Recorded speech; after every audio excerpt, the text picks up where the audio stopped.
Buenas tardes, estimada audiencia de Contexto 360, aquí en CRC 89.1 Radio. Les saluda Leonardo Salas, productor y conductor. Recuerden que estamos de lunes a viernes a las 4 de la tarde. También nos puede buscar en Instagram, Spotify, Facebook Live y por supuesto que también en YouTube puede ver nuestros principales episodios.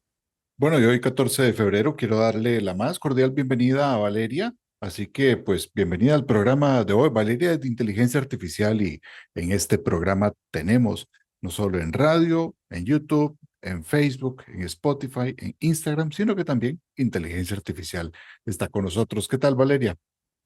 Hola, es un gusto estar aquí y acompañarlos en este programa especial.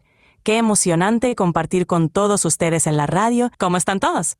Pues esperemos que todos muy bien. Y hoy 14 de febrero, Valeria, pues Día del Amor y la Amistad, un mensaje para nuestra audiencia en este día tan especial. Claro, en este Día del Amor y la Amistad, les deseo a todos mucho cariño y felicidad. Que sea una jornada llena de momentos especiales y que siempre encuentren razones para celebrar el amor y la amistad. Un abrazo para todos. Estupendo mensaje. Bueno, ¿y podrías darnos, no sé, tal vez un extracto de un poema romántico? Claro, aquí va un extracto de un poema romántico.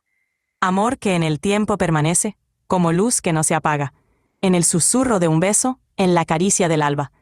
Eres tú mi eterna melodía, la razón de mi existir, mi más dulce poesía, el sueño que anhelo vivir. ¿Te gustó? Bueno, muy bien, Valeria, te felicito, excelente.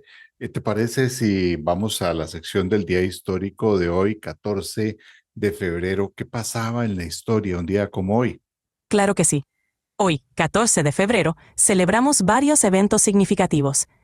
Hoy, 14 de febrero, un día especial para muchos, también tiene su lugar en la historia. En 1929 ocurrió la infame matanza de San Valentín en Chicago, un evento que marcó la historia del crimen organizado. En 1876, Alexander Graham Bell solicitó la patente para el teléfono, un invento que revolucionaría las comunicaciones. También, en 2005, YouTube fue fundado, cambiando para siempre la forma en que compartimos y consumimos videos. Muchas gracias, Valeria, por esta información. Y pues bueno, te agradezco por eso porque vamos a dar paso a un editorial hoy de diferentes elementos importantes, tema de agua, temas de corrupción, que es importante decir. Así que pues te agradezco por haberme acompañado aquí en Contexto 360, Valeria. Gracias. Ha sido un placer acompañarte. Que tengas un excelente programa y hasta la próxima. Bueno, despedimos a Valeria ya y pues vamos entonces con nuestra sección de el editorial para cerrar esta semana viernes con un tema trascendental, importantísimo y que pues da mucho de qué hablar. Vamos con la parte del editorial para el día de hoy.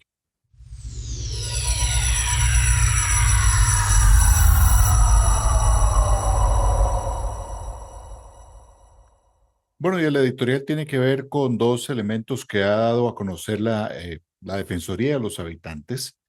Uno en particular tiene que ver con la solicitud de cuentas que hizo la Defensoría de los Habitantes a Acueductos y Alcantarillados, el AIA, sobre el avance de 11 proyectos de inversión que se supone que están hechos para mejorar y garantizar el abastecimiento de agua en diversas comunidades del gran área metropolitana.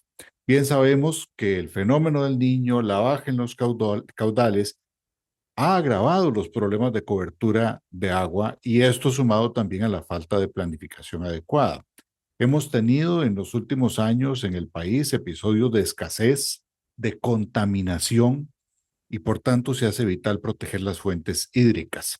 Incluso hay sentencias de la Sala Constitucional que han determinado que la IA no ha garantizado adecuadamente el servicio a varias poblaciones. Justamente por esto la Defensoría da seguimiento al AIA para conocer diversos proyectos. Dentro de esos, por ejemplo, en San Rafael de Coronado, eh, básicamente ahí por lo que es la captación del río Cascajal, proyectos GOL 1 y 2, el proyecto que busca ver el índice de agua no contabilizada, otro proyecto de acueducto metropolitano conocido como Orosi 2, el Pozo Puente de Mulas, mejoramiento del sistema de abastecimiento del tanque en La Uruca, de la línea Uruca-Tanques del Sur, esto en la zona oeste de San José, nuevos pozos en San Rafael de Alajuela, también mejoras en el Pasito de Alajuela, etapa 2, y también 3 iniciativas en Salitral, el sistema de Salitral. También otros proyectos en Brasil de Santa Ana, mejoras hidráulicas para Ciudad Colón, y el proyecto en Alajuelita de sectorización en microdistritos de la zona. La Defensoría sobre estos proyectos ha solicitado un informe pormenorizado de los estudios de impacto ambiental, de las medidas de mitigación que se piensa implementar, de los datos sobre la disponibilidad del recurso hídrico para este 2025 y cuáles acciones tiene previstas para garantizar la continuidad del servicio del agua en las diferentes comunidades. La institución ha insistido además que se actúe de manera prioritaria para asegurar una gestión adecuada de este recurso derecho humano, porque el impacto de no hacerlo bien es muy grave para las comunidades de este país. Vamos a estar pendientes de esto, pero además tenemos las declaraciones de la señora defensora de los habitantes, Angie Cruikshank, quien se refiere precisamente a este tema. En este 2025, la Defensoría de los Habitantes solicitó cuentas al Instituto Costarricense de Acueductos y Alcantarillados sobre el avance de cada uno de los 11 proyectos de inversión propuestos por esta institución, los cuales vendrían a solventar el déficit de agua que enfrentan distintas comunidades de la gran área metropolitana. La situación con la continuidad con el agua se ha venido agravando producto de la falta de planificación, los bajos caudales de influencia por el fenómeno del Niño, entre otras causas. El país viene enfrentando problemas en cuanto al abastecimiento de agua potable, episodios de contaminación y una urgente necesidad de proteger las fuentes de agua. Precisamente las condenas que ha recibido el AIA a través de sentencias de la Sala Constitucional son un reflejo que se ha fallado en garantizar el servicio hacia estas poblaciones.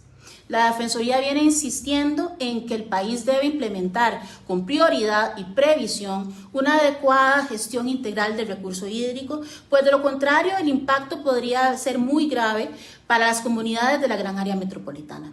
Es por ello que hemos pedido como Defensoría un detalle de estas inversiones en aras de dar seguimiento a su efectivo cumplimiento. Bueno, y adicionalmente, hoy hay que hacer doble editorial por lo siguiente. Hemos conocido los resultados del Índice de Percepción de la Corrupción 2025 y Costa Rica, señoras y señores, está estancado. Ocupamos el puesto 42 de 180 países, un puntaje de 58 sobre 100, repitiendo la escena de los últimos años sin mejoras reales. Y esto no puede seguir así.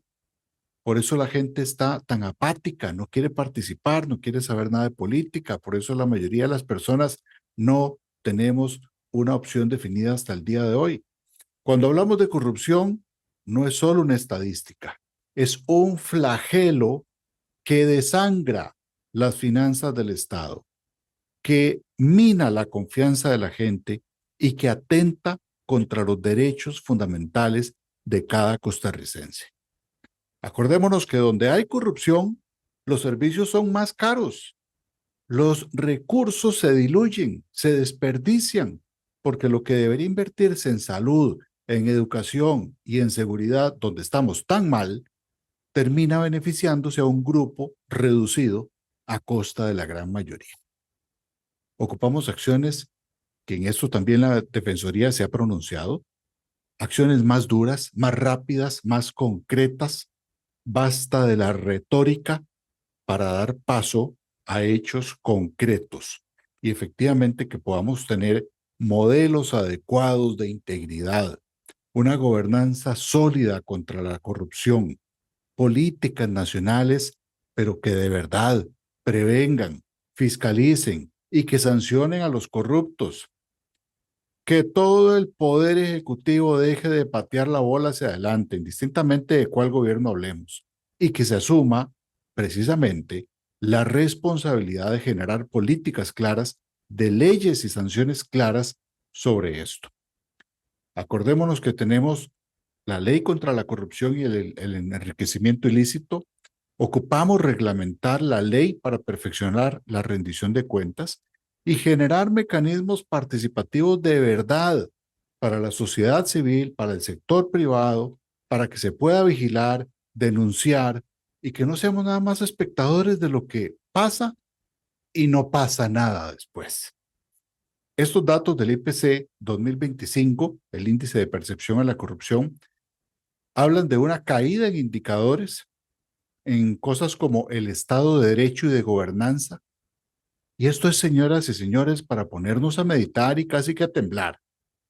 Porque cuando el marco de legalidad se debilita, los funcionarios públicos de turno, porque están de paso, no se quedan ahí para toda la vida, están de paso, se sienten con impunidad para manipular contratos, distraer fondos o incidir, meter mano en licitaciones.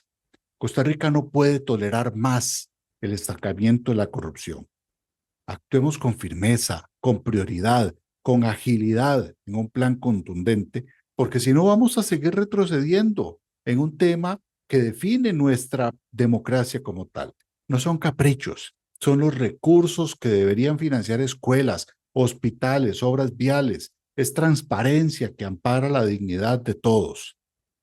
La corrupción es como un cáncer social y si no actuamos se va a expandir, va a corroer la credibilidad de las instituciones y la calidad de vida suya y mía y de las generaciones que vengan.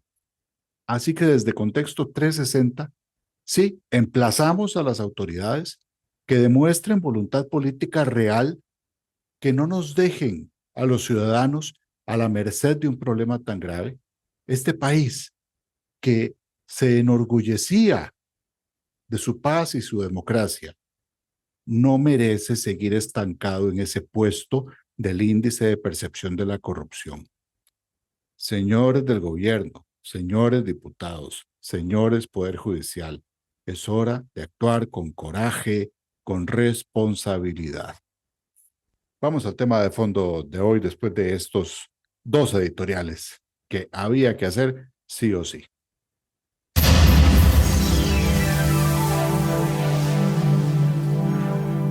Hoy queremos abordar un tema de importancia no solo religiosa, sino que también histórica y cultural también para el país, y tiene que ver con la situación crítica de la iglesia colonial de Orosi, un tesoro del siglo XVIII que podría perderse si no se actúa con prontitud. Para ello nos acompaña el sacerdote y cura párroco de Orosi, el padre Jorge Edi Solórzano, quien lidera la campaña Salvemos Orosi, salvemos nuestra historia. La iglesia colonial de Orosi guarda un legado de 258 años de nuestra historia, pero el deterioro y el riesgo son evidentes con el paso del tiempo. Digamos sí a la iglesia colonial de Orosi. Con sus donaciones la podremos restaurar. Las empresas pueden destinar su pago de renta a esta obra y hacerlo 100% deducible. Contáctenos al correo templocolonial@gmail.com y le diremos cómo hacerlo. Donaciones individuales al Simpe Móvil 8750-2521 o a esta cuenta en el Banco Nacional. Digamos sí, salvemos Orosi, salvemos nuestra historia. Padre, bienvenido a Contexto 360. Muy buenas tardes, Leonardo. Un saludo a todos los que nos escuchan y un placer poder compartir con todos esta tarea, este gran reto que tenemos todos los costarricenses por lo emblemático que es la iglesia de Orosi dentro del marco cultural histórico de nuestro país.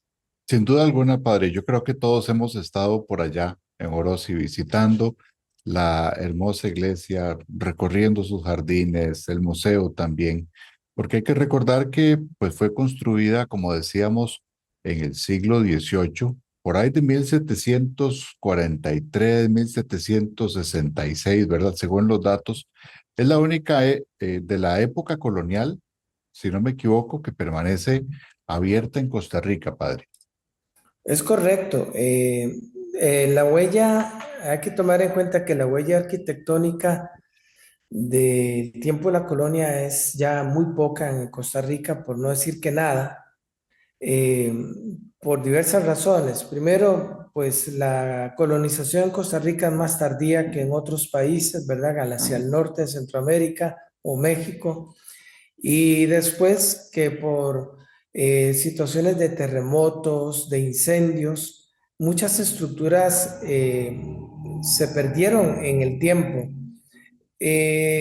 Antes de la independencia, la única que queda en Costa Rica es la iglesia colonial de Orosi. Ciertamente hay otras iglesias que tienen un valor muy grande y muy significativo en el país, pero estas históricamente se hicieron después de la independencia. Cuando uno mira la historia, pues muchos de estos templos tuvieron sus templos anteriores muchos años antes, pero insisto, terremotos, incendios, hicieron que se perdieran. Entonces, el valor que tiene esta es única y estamos en este gran reto de querer involucrar al pueblo costarricense en salvar un eslabón privilegiado que tenemos dentro de la historia de Costa Rica y de nuestra cultura. Es parte de nuestra historia, es parte de nuestra cultura, padre. Es una joya del patrimonio nacional, sin duda alguna. Hay un estudio que entiendo que realizó el ICE, el Instituto Costarricense de Electricidad, donde menciona que la estructura presenta inclinaciones, presenta desplomes en algunas columnas. ¿Podría explicarnos, padre, cuál es el peligro que corre la iglesia colonial de Orosi si esto no se atiende a tiempo? La iglesia a lo largo de los años ha tenido distintas intervenciones, ¿verdad? Pero como toda estructura, yo lo comparo con la casa de cualquiera de nosotros. Usted la pinta hoy y le pone un cielo raso nuevo, un techo nuevo, pero de aquí a 10 años, 15 años, 20 años, probablemente ya usted tiene que darle otra pintura, tiene que cambiar.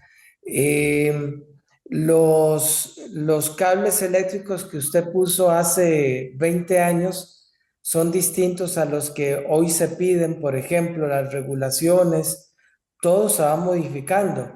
Entonces, comenzamos a hacer un estudio hace unos primeros estudios, un primer sondeo hace 3 años, eh, con, con el acompañamiento del arquitecto Andrés Huertas.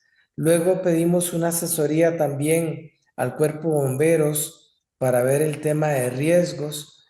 Y eso evidenció a simple vista en un sondeo primero que efectivamente habían daños. De ahí que pedimos la colaboración del ICE. ¿Por qué pedimos la colaboración del ICE? Bueno, la iglesia es patrimonio y monumento nacional. Hay que tenerlo muy claro. Patrimonio y monumento nacional. Es decir, el país se debe a ese espacio físico de una u otra manera. El ICE, pues de todos es sabido que de aquí de Orosi, pues gracias al agua que se genera acá, por un lado, acueductos y alcantarillados manda mucha agua hacia el área metropolitana, la electricidad que el ICE genera en sus plantas acá en Río Macho. O sea, Orosi es un beneficio para nuestro país en términos económicos, a nivel turístico, etcétera. Entonces nos atrevimos a pedir la colaboración al ICE y ellos tomando en cuenta esta coyuntura de que es la única iglesia en estas características, entonces estuvieron anuentes a ayudarnos, a colaborar al esfuerzo que ya veníamos haciendo. Entonces, efectivamente, ellos en un estudio muy profundo lograron ver, primero hacer estudios de suelos a 7 metros de profundidad, se hicieron en distintos puntos alrededor de la iglesia para ver dónde está cimentada la iglesia, porque según el peso que tenga arriba, y según el tipo de suelo que tengamos en la parte de abajo, así va a ser el comportamiento, por ejemplo, ante un sismo. Eh, y se ve cuáles son, por ejemplo, los rasgos, que es un suelo arenoso, lo que tenemos aquí en la iglesia. Entonces, la misma análisis va evidenciando que hay inclinaciones de la iglesia que ya ponen en riesgo la estructura. No es como tal vez una señora que llegó a la entrada de la iglesia y dice, ay padre, yo no entro porque me da miedo que se me venga encima. Ujú. Pues no es así tampoco, pero sí es que si hay un sismo, por ejemplo, fuerte, es probable que el daño sería muy grande. Por otro lado, la parte eléctrica hay que cambiarla en su totalidad porque el riesgo de un incendio es inminente. Y luego el soporte de la estructura del techo. Nos decían los ingenieros del ICE que cada metro cuadrado del techo son el equivalente a 100 kilos cuando llueve, porque la teja es como una esponja. Entonces imagínense todos los kilos que tiene el techo a lo largo de su estructura. Entonces se tienen que generar unas estructuras nuevas que sean los que soporten la estructura del techo. Esto no significa que se eliminan las columnas que tiene el templo. Simple y sencillamente que el peso ya no va a estar cimentado sobre estas estructuras que ya no dan, sino unas nuevas, que ya es una estructura moderna, que va con placas de cimentación y que previamente también y en coordinación con la Oficina de Patrimonio se han hecho los diseños para dicha intervención. Entonces, resumiendo, hay daños estructurales, daños eléctricos, hay daños también en maderas que se tendrán que sustituir, muchas de ellas ya comidas por el comején, por el pasar de los años. Tenemos que corregir el tema de aguas que están alrededor de la iglesia, encauzar las aguas. Entonces, la tarea puede tardar de 8 a 12 meses aproximadamente la intervención. Claro, padre, y además entendemos que este informe menciona de reventaduras en la madera, de inestabilidad del suelo, de también del peso de las cubiertas de tejas. Es decir, es una intervención que parece muy compleja y también costosa, ¿no?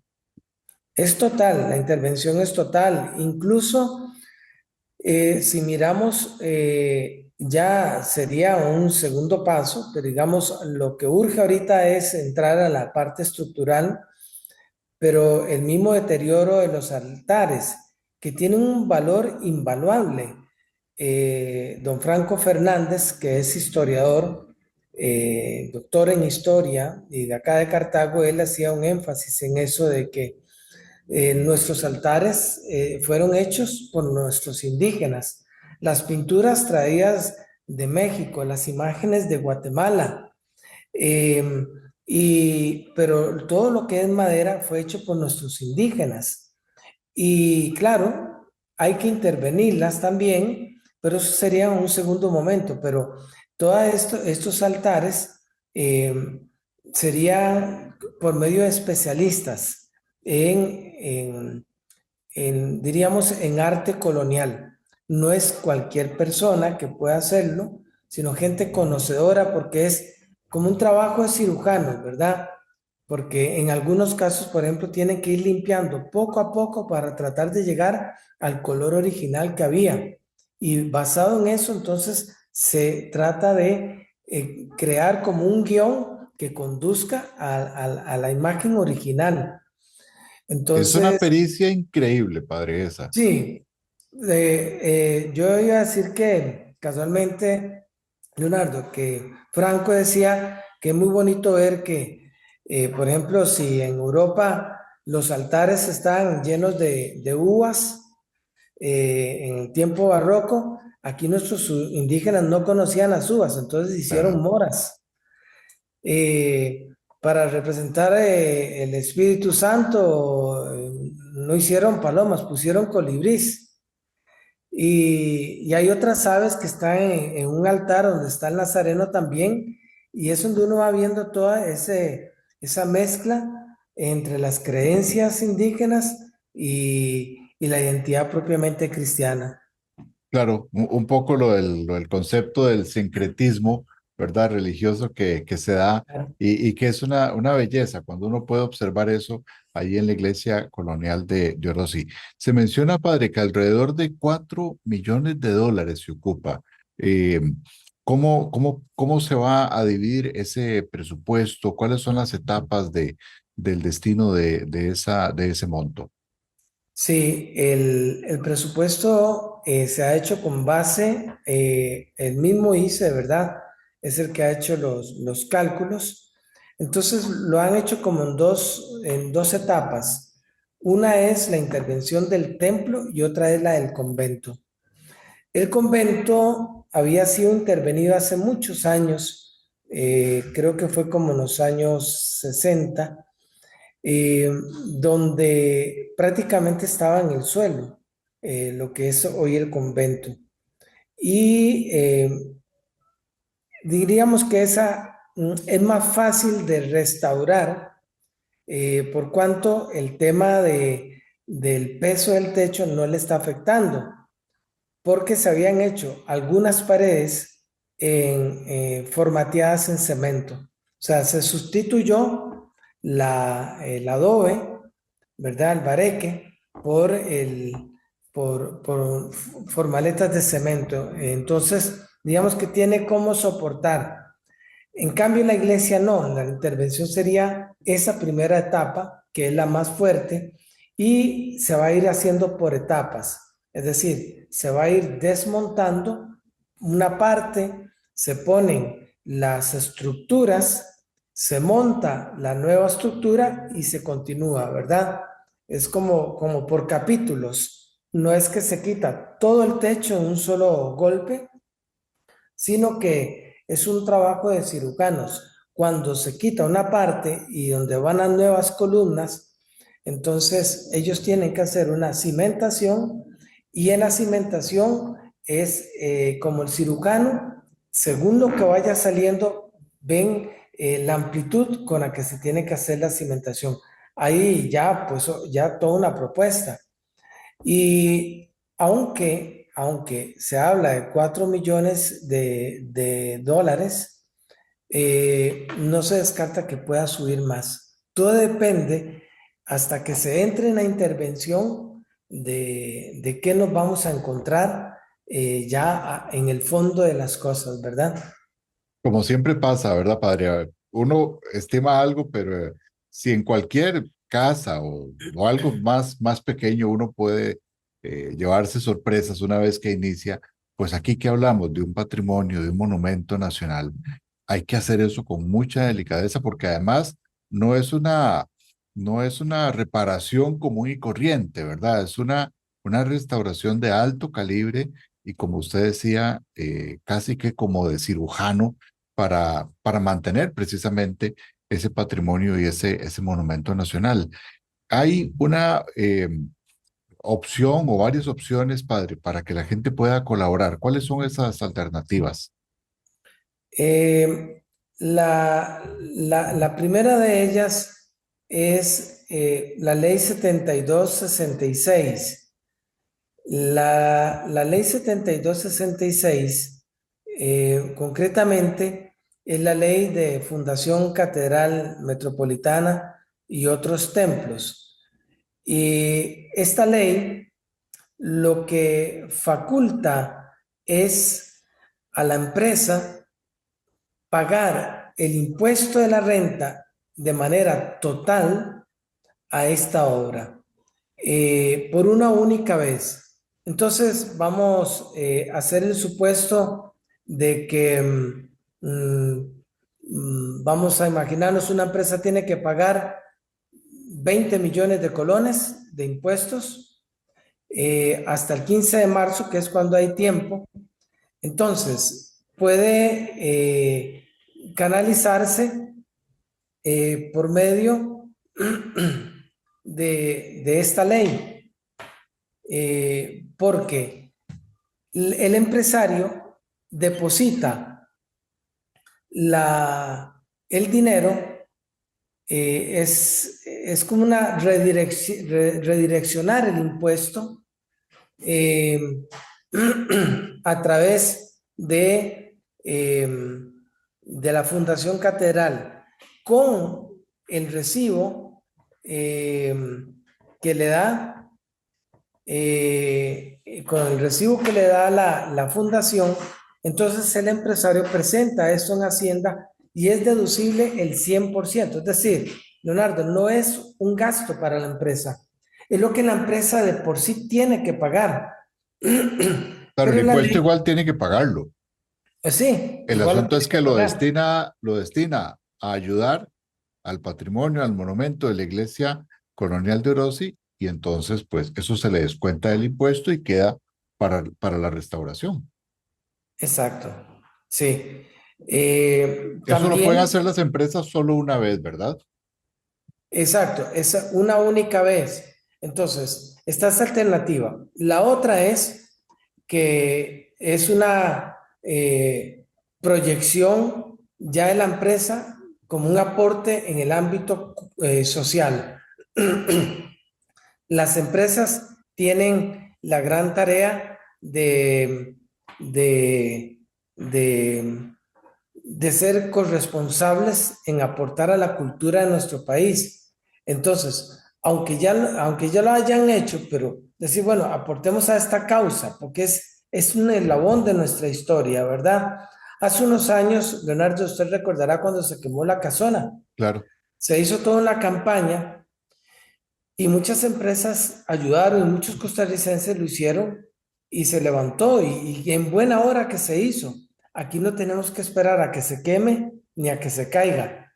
Entonces, ¿con qué orgullo lo hacemos? Por ejemplo, el esfuerzo que se ha hecho en tratar de rescatar, por ejemplo, Guayabo, ¿verdad? Que es otro eslabón de nuestra historia. así es. Entonces, yo creo que es ahí donde debemos de tener claro eso. Entonces, uno es el pago del impuesto de manera directa. Dos, sería que la empresa desea hacer un aporte como parte de su proyección y que nosotros queremos evidenciar después las empresas que se quieran sumar.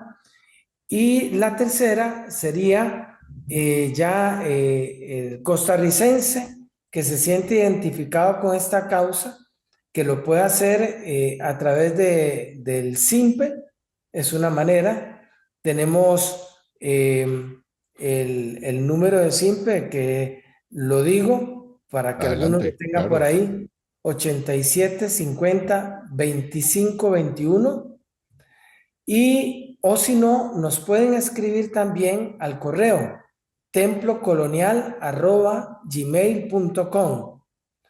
Entonces, ahí toda información que se requiera, sea de la ley, de la donación, de lo que pidan, nosotros estamos anuentes a hacerles llegar esta información para que sientan la satisfacción de que el esfuerzo lo hemos hecho muchos. Sin duda alguna, yo creo que es parte del compromiso que como sociedad, en ese nexo, en ese ligamen con nuestra historia, con nuestra cultura, demos el aporte, porque este aporte lo pueden hacer todos, no significa nada más que sea algo ligado al tema religioso, padre, sino que es, como usted bien decía, parte de la identidad, de la memoria histórica del país. Inclusive sabemos que hay historiadores, restauradores, como usted mencionaba, Franco Fernández, Mercedes Fontana, inclusive el escultor Jorge Jiménez de Heredia, están respaldando la campaña. Precisamente vamos a escuchar unas declaraciones de Jorge Jiménez de Heredia que nos habla sobre el apoyo a esta restauración en la iglesia colonial de Orosi. Vamos a escuchar a don Jorge. Soy el escultor Jiménez de Heredia y quisiera compartir con ustedes la necesidad de la recuperación de la iglesia de Orosi. Recordémonos que una nación sin arte y sin historia es muda, y nosotros tenemos un gran patrimonio en esa iglesia. Recordémonos que ahí se conserva, además de una arquitectura sincrética entre la identidad indígena y la colonial, se encuentran obras importantísimas que provinieron o llegaron de México, de Guatemala, y muchas obras de plata que tenemos que conservar. Además de eso, el edificio necesita absolutamente que el tiempo no lo destruya. Y por eso quisiera hacer un llamado a todos los empresarios, a todas las personas que se interesan en cultura, a las personas de buena voluntad que quisieran participar para poder conservar y restaurar este monumento importante para nuestra historia. Desgraciadamente, gran parte de nuestro patrimonio ha desaparecido por la falta de interés de los costarricenses. Sin embargo, tenemos la oportunidad ahora de restaurar, de recuperar y de mantener esta joya de arquitectura colonial que nos pertenece a todos. Tenemos el deber y el derecho de mantenerla y sostenerla, no solamente contribuyendo, sino también haciendo una campaña para poder recuperar nuestra historia. Bien, y luego de escuchar a don Jorge Jiménez de Heredia, padre, bueno, los expertos respaldan esto también y además implica todo lo que es el valor del rescate de la iglesia. La gente puede seguir visitando la iglesia colonial de Orosi, porque alguna gente podría decirse, bueno, pero está cerrada o está abierta, se puede ir a dejar el donativo ahí también y aprovechamos para visitar la zona. Sí, claro, está abierto, más bien una alegría que podamos tenerlos por acá. Es usual más bien, incluso en estos días de Semana Santa, por ejemplo, que se acerca, que viene muchísima gente. Aquí Son vienen, lindísimas, las Semanas Santas ahí son lindísimas. sí, sí. Y como viene la gente también a Tapantí, al Parque Nacional, vienen aquí a aguas termales, a las piscinas. Entonces, una zona muy turística. Entonces, es un punto referencial acá para muchos costarricenses. Entonces, pueden venir y yo creo que en buena hora porque verán de cerca, digamos, el estado y después podrán compararlo el día de mañana cuando diga, la vez que yo fui, lo vi de tal forma, ahora lo veo más rejuvenecido, rescataron los elementos que estaban escondidos, porque ese es el arte realmente, rescatar lo que el tiempo ha ido opacando por el polvo, la suciedad, en el caso, por ejemplo, de los altares, de las imágenes. Entonces, eso que decía hace un ratito, ese sincretismo que se ve ahí entre lo que creían nuestros indígenas y lo que creían los cristianos, los españoles que llegaban, ¿verdad? Por ejemplo, las aves que están ahí en los altares. Para ellos, las aves son las que llevan las almas a la otra vida cuando alguien moría, ¿verdad? Entonces, para decir algo. Entonces, es muy bonito ver ese camino, ese itinerario que se va realizando y ser parte en el que todos hemos puesto un granito. Todos podemos ser parte de esto. Padre, ¿qué iniciativas vienen más sobre esto, de dar conocer la campaña en todo el país, de motivar donaciones? ¿Piensan hacer algunos, no sé, eventos, recorridos, alguna actividad cultural? ¿Qué más viene sobre esto? Porque ocupamos mucha ayuda y colaboración, ¿no? Sí, nosotros hemos intentado tocar puertas, por ejemplo, pero no lo hemos logrado, aunque parezca mentira, eh, con lugares que dan carreras de turismo, que vengan, que estén aquí. Nosotros les damos todos los elementos de cómo atender a un turista, cómo inducirlos, y no hemos podido, ¿verdad? Digo yo, o sea, tienen el terreno ahí como porque aquí Claro. vienen alemanes, gente que habla francés, vienen italianos, gente que habla inglés, Entonces, es muy diverso el turismo que viene acá y creo que sería un terreno lindo para escuelas de turismo que si quieren hacer su TCU acá, entonces, bueno, que nos ayuden a promocionar un poquito el lugar. Nosotros seguimos, por ejemplo, con campaña radial, tratando de, en nuestras redes, a la comunidad se le ha creado conciencia, la gente aquí está multiplicando nuestros mensajes en distintas redes, en Facebook, en Instagram, y lo que queremos es que todos nos sintamos parte de esto. Hemos hecho una conferencia de prensa con todos los medios. No todos llegan, pero yo creo que la misma ola va envolviendo a otros a decir, bueno, ¿y por qué nosotros no? ¿O por qué nos excluimos? Porque la campaña es de todos. La campaña es no de unos pocos.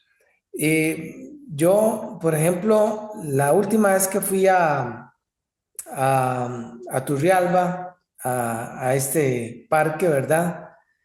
Yo decía, qué bonito como han conservado y rescatado esa zona arqueológica, y uno se siente orgulloso de mirar esa hoja del pasado, ¿verdad? Y uno dice, ¿cómo se han involucrado? Y cómo se abren ventanas de cara al futuro. ¿Por qué no soñar nosotros acá? Entonces, yo más bien digo que aquellos que quieran soñar y quieren concretar sueños aquí, vengan, hablemos, acérquense y tratemos de cruzar líneas. La Oficina de Patrimonio han sido grandes aliados en este momento y, y creo que ellos, en coordinación con ellos, el ICE también se ha reunido y se ha llegado a tener este deseo de decir, cuenten con nosotros. A pesar de que Patrimonio, la Oficina de Patrimonio, no es una oficina que cuenta con recursos para ejecutar, pero son los responsables de salvaguardar las obras que hay en el país, la arquitectura, esa huella histórica, ¿verdad? Que como decía don Jorge, es que un país sin cultura, ¿verdad? Es un país mudo, yo diría que es un país sin rostro. Entonces, de aquí que a ellos les agradecemos también y valga la cuñita entonces de decir que estamos aquí dispuestos a recibir la colaboración. Padre, una vez que se tenga el dinero, ¿cuánto tiempo puede tomar esta restauración? Nos dicen los ingenieros que pueden ser entre 8 y 12 meses, ¿verdad? Todo lo que es la parte estructural. Claro, La parte de altares es muy minucioso. Entonces no es como pasar la brocha rápido, no. Como decía, por ejemplo, lo que llaman ellos decapar, el ir quitando primero lo sucio, por ejemplo, de una estructura de madera que está pintada, ir quitándolo, la humedad y tratar de llegar al color original. O sea, eso es milimétrico. Entonces, eso se lleva mucho tiempo. Ya veríamos si en el camino, cuando se va desarrollando la parte estructural, hay tiempo ya para ir entrando también simultáneamente a la parte de altares que también requieren de la intervención, que han sido dañados, por ejemplo, por el Comején. claro, por supuesto, es que son muchos años, ¿verdad? Estamos hablando del siglo XVIII y bueno, ya van 3 siglos de esto, así que hay muchas necesidades para poder hacer lo que merece y requiere un patrimonio y monumento nacional como la Iglesia Colonial de Orosi. Padre, pues un último mensaje para nuestra audiencia sobre el rescate en el que todos tenemos que arrollarnos las mangas y ponernos a colaborar. Un agradecimiento en primer lugar, Leonardo, por tu preocupación y ser parte de este engranaje, porque los medios son aquí en este momento una pieza clave en la difusión, en este compartir esta campaña que hemos querido levantar a nivel nacional. Digamos sí a Orosi. Un agradecimiento y una invitación directa a usted, empresario, señor empresario, para que se involucre y sienta la satisfacción de que le vamos a dejar a las futuras generaciones el eslabón de la historia que nosotros hemos heredado. Entonces, así como otros se han preocupado, preocupémonos nosotros de dejar esta huella para las futuras generaciones. Ahora que se hablan tantas cosas negativas del país, yo creo que de las muchas cosas buenas que hay es esta.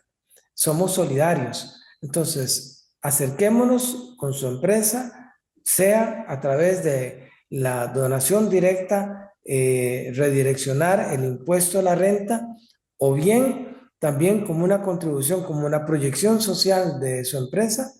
Y usted costarricense que nos escucha, también pues recordarles entonces que lo puede hacer en el SIMPE a través del 87 50 25 21, sale el nombre Temporalidades Diócesis de Cartago, o que se comunique también con nosotros al correo templocolonial@gmail.com.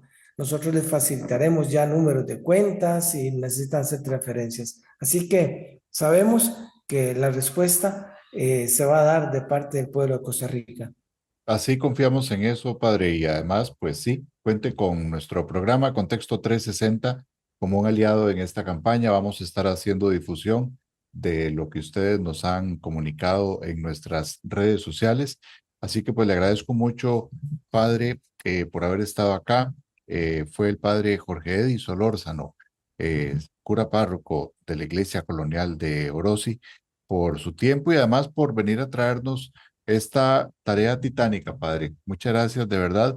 Y a todos ustedes, oyentes de Contexto 360, les vamos a estar dejando toda la información en nuestras redes sociales para que usted pueda colaborar y los invitamos a unirse, como decía el padre, empresarios, ciudadanos, a unirse a esta noble causa para proteger una parte invaluable de nuestro patrimonio histórico. La Iglesia Colonial de Orosi guarda un legado de 258 años de nuestra historia, pero el deterioro y el riesgo son evidentes con el paso del tiempo. Digamos sí a la Iglesia Colonial de Orosi. Con sus donaciones la podremos restaurar. Las empresas pueden destinar su pago de renta a esta obra y hacerlo 100% deducible. Contáctenos al correo templocolonial@gmail.com y le diremos cómo hacerlo. Donaciones individuales al SIMPE móvil 8750-2521 o a esta cuenta en el Banco Nacional. Digamos sí, salvemos Orosi, salvemos nuestra historia. Esto fue Contexto 360, sigan en CRC 89.1 Radio y que tengan un excelente fin de semana. Excelente fin de semana. Excelente fin de semana. Excelente fin de semana.